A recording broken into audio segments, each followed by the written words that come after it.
And here it is, the Continental GT Speed. Now, this isn't to be confused with the previous Bentley Continental GT Speed, or the Bentley Continental GT Super Sports, or in fact any other Bentley Continental that looks exactly the same as this one. No, this one is a bit special. What this is the fastest Bentley ever built, because it will do 205 miles an hour.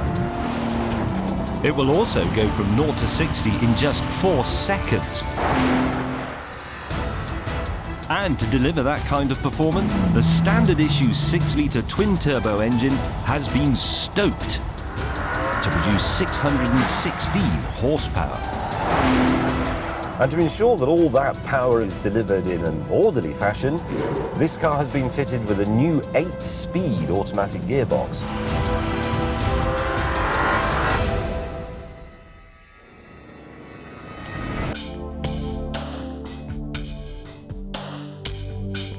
To help it stand out next to a regular Continental GT, the Speed has been given a few signature flourishes, such as this black mesh radiator grille, these rifled exhausts, and inside a gorgeous dark tinted aluminium fascia.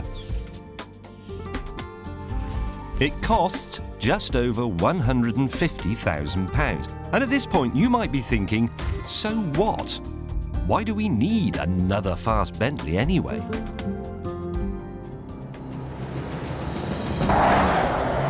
I thought exactly the same, until I drove it. Up until now, every Continental GT has been, to my mind, just a sort of big posh car built to the numbers, built to an EC directive, if you like. But this car finally feels, I think, like a Bentley should. It's not the magnitude of the power that's important, it's the way it's turned into speed. You sort of get a discreet ahem from the butler, and then this big aristocratic whoomp in the kidneys. And the ride in a Bentley, I think, should be reasonably firm, but forgiving, supple. And that's exactly what you get here. You feel very much in control. You can read the road through the wheels and through the steering wheel, but it doesn't batter you in any way. Likewise, that new 8-speed gearbox is an absolute peach. It's also intelligent. It will skip gears. It'll go from 4th to 8th, if that's what's required.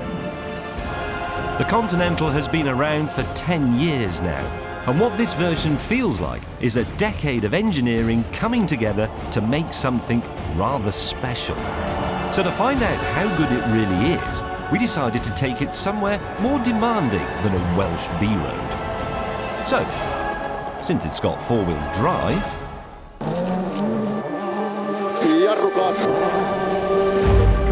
yes, we're going to unleash our £150,000 Bentley on a full-blown stage of the World Rally Championship.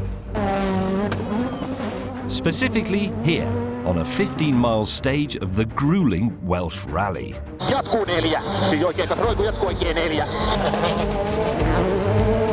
This is Top Gear consumer journalism. I've never driven a rally stage, and I'm not going to now. I'm giving the job to rally ace Chris Meek, who you may remember from our race between a rally car and Olympic gold medal Skelly Bob pilot Amy Williams. On that occasion, my job was to sit next to him and not look scared. Today, though, I would have to give Chris directions, which meant getting to grips with the mystifying world of pace notes. Basically, the number before the R is the right. Right. The number is the severity of the bend. A 1 is a slight bend and a 6 is a real hard bend, so the numbers are graded 1 through to 6. The numbers between the corners is the distance, so your 40 is 40 metres. The C that you were calling is a crest, and the arrow is into, so that would be crest into 1 right over crest. And how do I do this and look out of the window at the same time, or do I? You don't look out. You have to feel the corners through your backside. So your brain needs to be 200 or 300 metres ahead of my driving.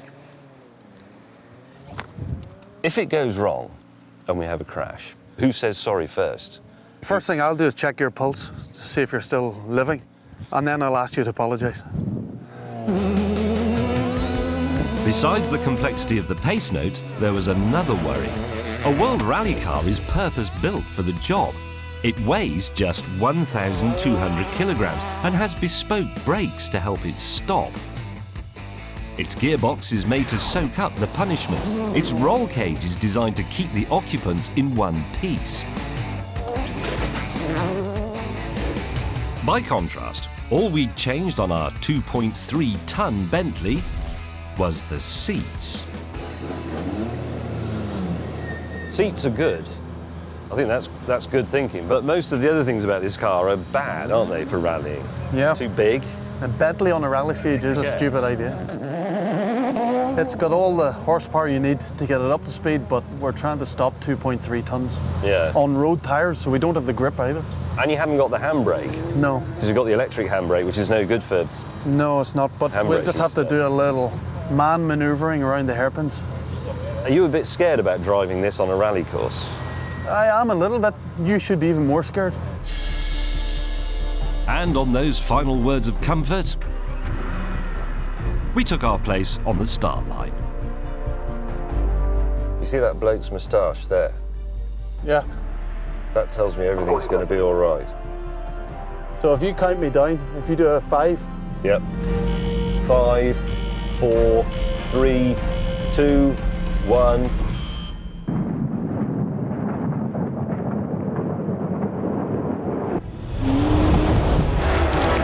We're off. 4 right, 40.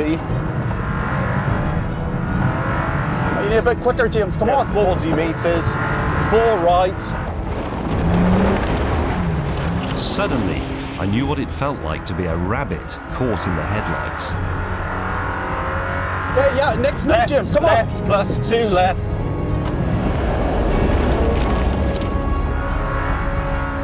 James, I've got to go off the road. You don't call the notes. 1 right. 1 right.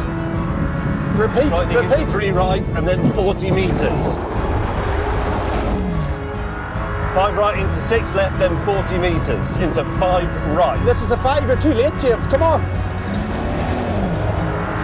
Right, square right. Sorry, square left. Whoa. James, either get it right or shut up. The red mist had descended on Chris. A fog of doubt had enveloped me, but it seemed he wasn't going to back off.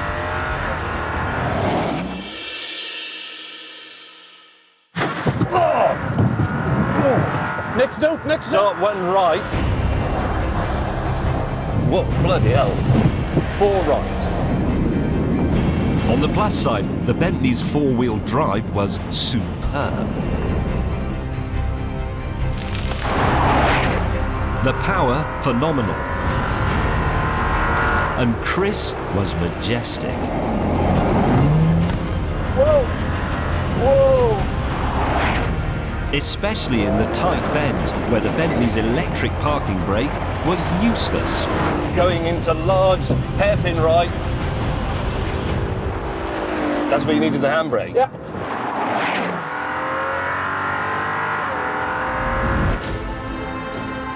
"10 miles in, and I was giving Chris proper backup. 5 right. Tightening to severe 6 right. Okay. That's a bit better, James. Through water. 40, 4 left. Got it. To the Tightening. finish, James. 2 left, tightening. Man in road. Okay. 2 left over a crest. Jesus.